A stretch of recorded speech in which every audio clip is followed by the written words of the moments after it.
ગામડા અને નગરમાં કોંગ્રેસ ઉમેદવાર જ્ઞાનીબેન ઠાકોર સભા ગજવી રહ્યા છે, જેમાં મોટી સંખ્યામાં મતદારોએ હાજરી નોંધાવી રહ્યા છે।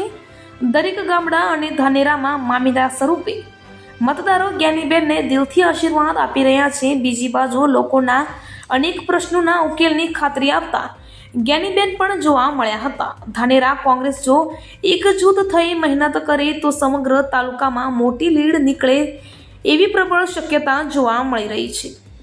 બીજી તરફ ભાજપ આગેવાનોનો ઘમંડ તોડવા ગામડાના મતદારોની તૈયારી જોવા મળી રહ્યા છે।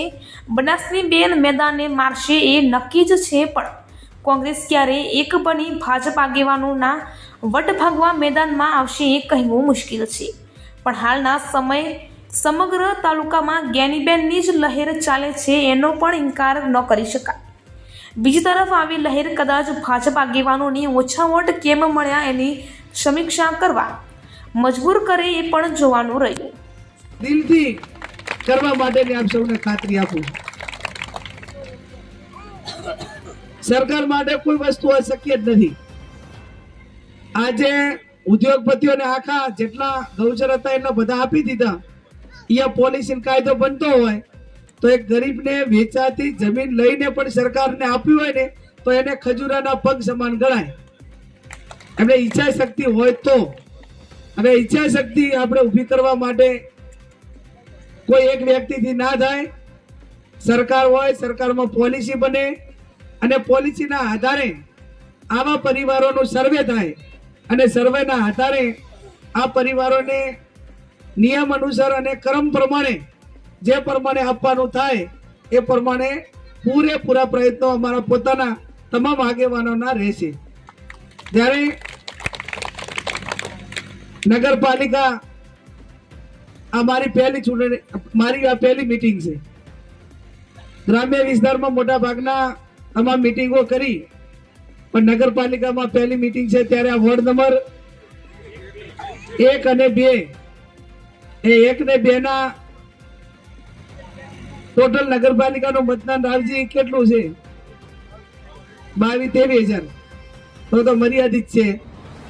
ડીસા અને પાલનપુર નગરપાલિકાનું મતદાન 1-1 લાખનું છે।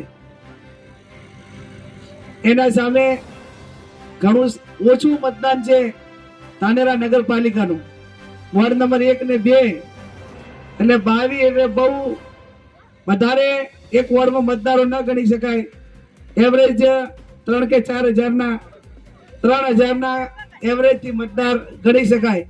અને એમાં તમે આટલી મોટી સંખ્યામાં હાજર રહ્યા એટલે એ તમારી લાગણી, પ્રેમ, સ્નેહ, લાગણી બતાવે છે।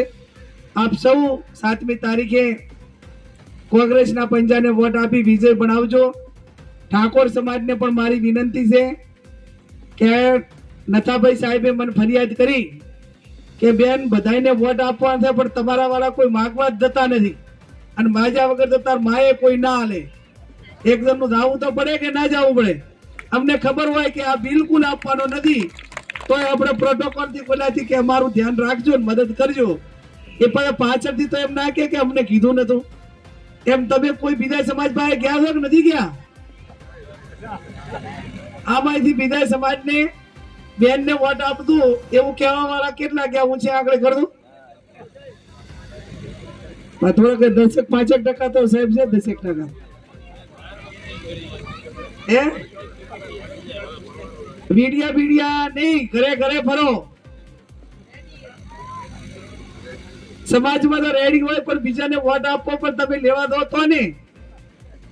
નટપુર ન્યૂઝ સખત અને સતત આપની સેવામાં।